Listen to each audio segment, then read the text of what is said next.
E a coisa está mil maravilhas. Ele buscava uma condição espiritual, não sei se era para ele ou para a família dele. No dia 16 de novembro, 72 dias depois dele ser batizado, ele tira a própria vida e não volta para casa. Obrigado. Dentro desse assunto, família, family searches, pessoas mortas, falecidas, o seu pai, eu vou falar do meu pai também. O ano de 2020, nós estávamos na pandemia e era um ano muito especial para mim. Naquele ano, no ano passado, no dia 12 de agosto, o meu pai completaria 100 anos se estivesse vivo. Eu costumo brincar que se ele estivesse vivo, ele não estaria mais vivo porque estaria morto, porque é raro um homem chegar a 100 anos de idade. Este ano ele já teria 101 anos.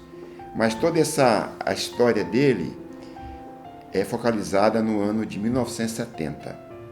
Eu quero contar um pouquinho da história do meu pai. Eu fiz um resumo aqui, que eu não lembro das datas muito direito. Isso fazendo aquele trabalho de analogia que é escrever a história da família. Eu tenho feito pelo meu pai. E ele nasceu em 1920, então, já que eu falei, se casou em 1950, ele nasceu numa fazenda na cidade de Cataguases. Hoje, o local que é a fazenda dos meus avós é um arraial, é um distrito, não é uma cidade ainda. Mas na época era um arraial que chamava-se.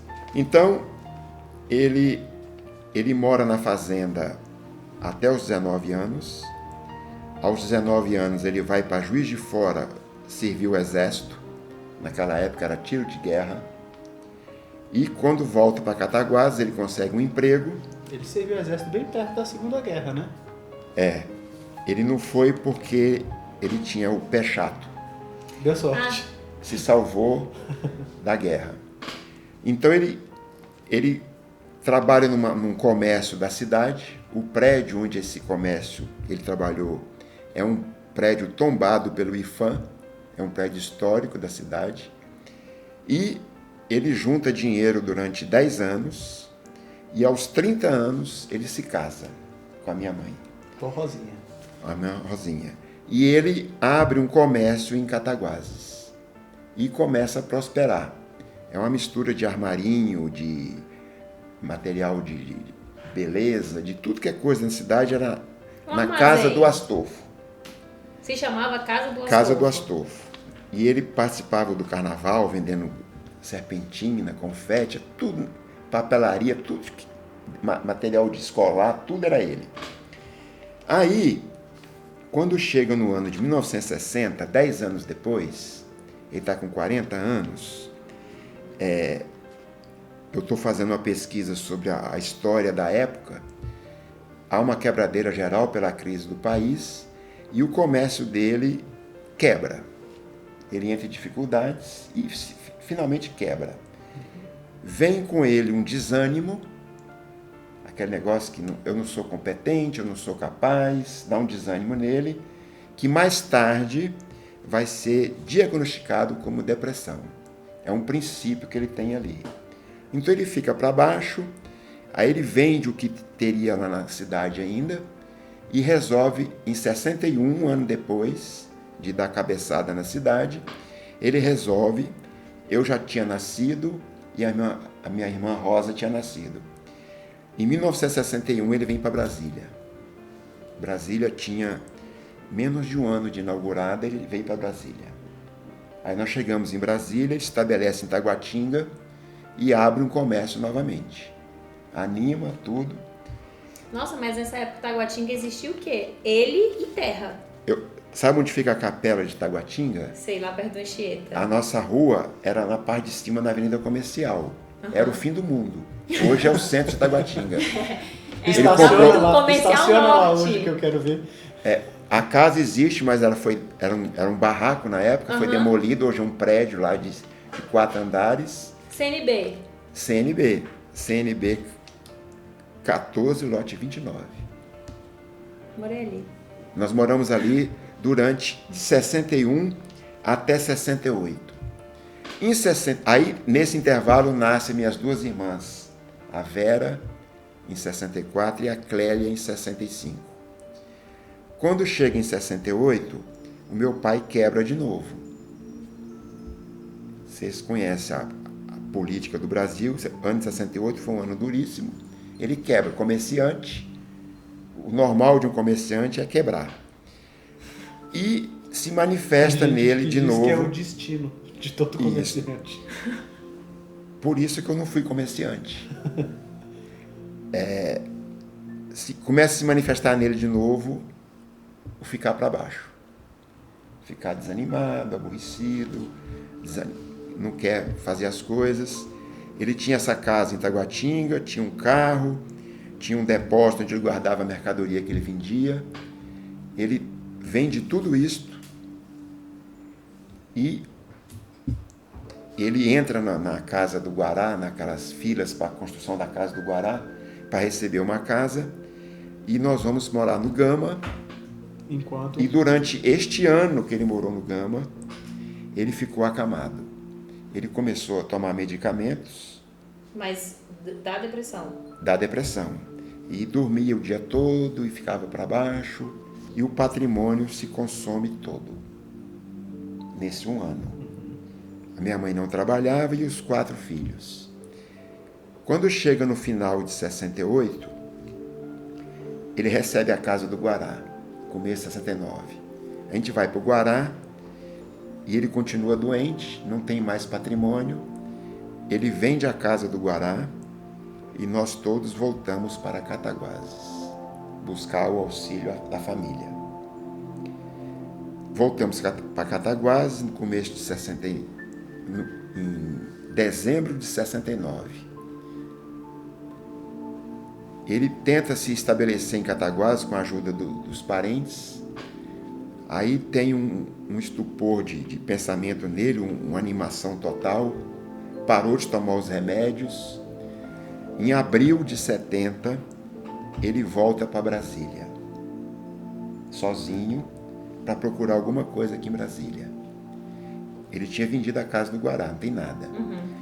Aí ele consegue arrendar uma pensão na W3, casas que alugava quartos, vagas, servia comida, de um parente de Cataguases, que estava querendo ir aposentar aqui e ia voltar para Cataguases. Ele arrenda essa pensão. Só um parênteses. O meu pai, ele procurava tanto a cura física para a doença dele, quanto a cura espiritual.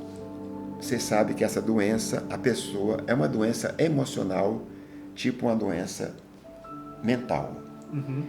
E ele, eu me lembro de ter ido com ele algumas vezes em centros espíritas. Ele era afiliado à Rosa Cruz, a MORC, que é uma instituição mística de filosofia. Não conheço. É a base da teoria do que leem os maçons. Ele recebia livros, revistas semanais, mensais.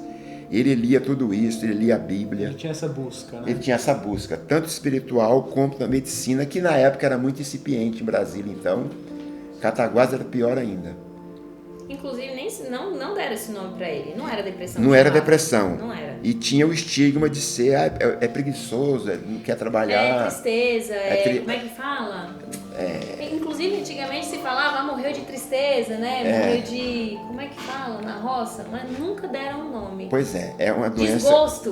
Estigmatizada. E o cara vai descendo para tudo. Então, ele volta para Brasília. Aí volta bem. Volta bem. Ele volta em abril. Quando chega em julho, ele busca toda a família nossa em Cataguases. A gente vem para Brasília, mora na W3, na 709. Dessas pessoas que era sócio com ele nessa Rosa Cruz, é uma organização mística, uma irmandade secreta, quase, mas não é secreta. A gente sabe. Esse irmão que faleceu tem uns 10 anos, ele era da nossa igreja também. Ele era da igreja Sud. E ele fala para o meu pai da igreja Sud. Quando a gente chega, em julho. Em agosto, ele fala para minha mãe não queria, minha mãe é católica, fundamentalista lá. Ele fala para ela, tem uns americanos que vão vir aqui dar palestra pra gente, nós vamos entrar nessa igreja. Aí no mês de agosto, a gente recebe as palestras. No dia 5 de setembro, ele, a minha mãe, eu e a Rosa Maria, as duas irmãs eram 4 e 5 anos, muito pequenas, elas não se batizam. Com 8 anos, A gente entra para a igreja, nas ações, tinha a pé, que era pertinho. Em outubro, é uma coisa que renderia uma outra história aqui também, as casas desses programas habitacionais você não pode vender por um certo tempo. E ele tinha vendido a casa do Guará num contrato de gaveta. E a pensão a todo vapor. Aí, a pessoa que comprou a casa, eu te falei, é uma história longa, ele atropela uma pessoa em Brasília, fica desgostoso e vai voltar para a cidade dele. Aí procura meu pai, se ele não quer desfazer a coisa, só me paga só o que eu te paguei. Aí meu pai já tinha um dinheiro para... Ele consegue recuperar a casa do Guará. Isso em outubro. E a coisa está mil maravilhas. Ele buscava uma condição espiritual, não sei se era para ele ou para a família dele. No dia 16 de novembro, 72 dias depois dele ser batizado, ele tira a própria vida e não volta para casa. Aí começou o drama da família, aquele desespero todo.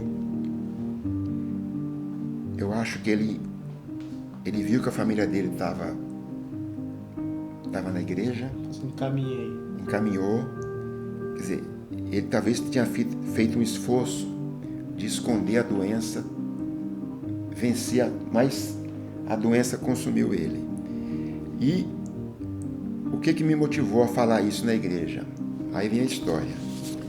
Agora na conferência de outubro, no dia 2 de outubro, na sessão da tarde do sacerdócio, do sábado à tarde, o elder Eric Kopski, é um alemão, ele fez um discurso memorável, falar a respeito da saúde mental.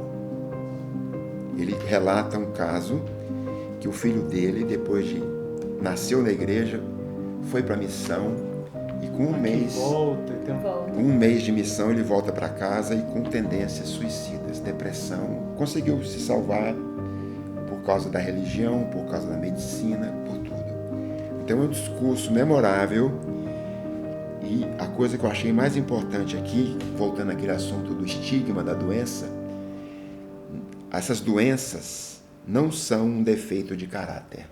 É uma doença. É uma doença química, física, mental, psicológica. E ela abate as pessoas. Eu queria recomendar também o discurso memorável do elder Jeffrey Holland, de 2013, na sessão de tarde de sábado de outubro, como um vaso quebrado. É um discurso para quem tem problemas na família, filhos.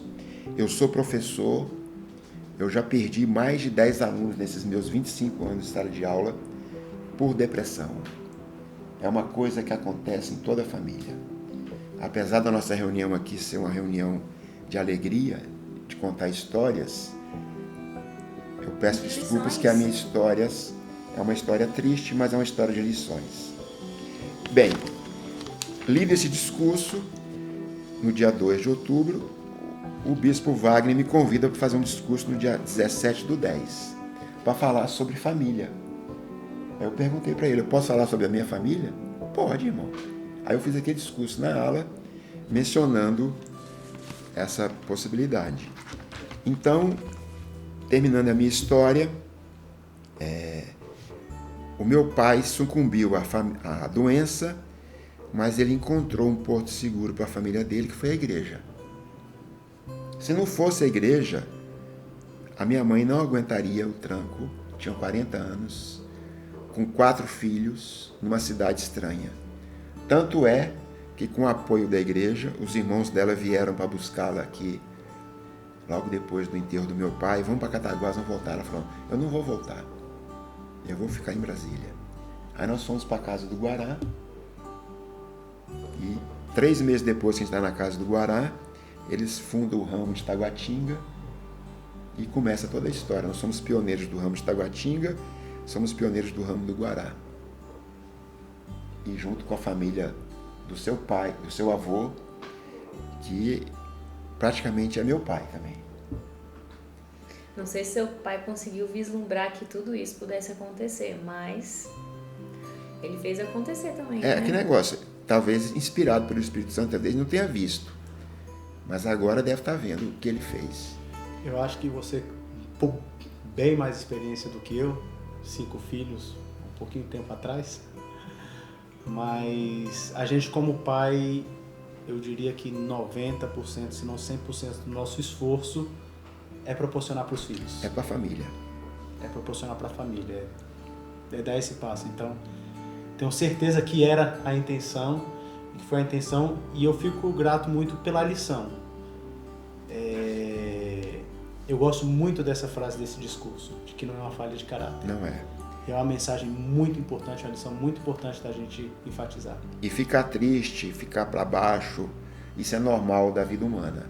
Agora, se a coisa começa a prolongar, aí tem que ter um pai, tem que ter uma mãe, tem que ter um bispo, tem que ter um médico para tentar acudir esse pessoal.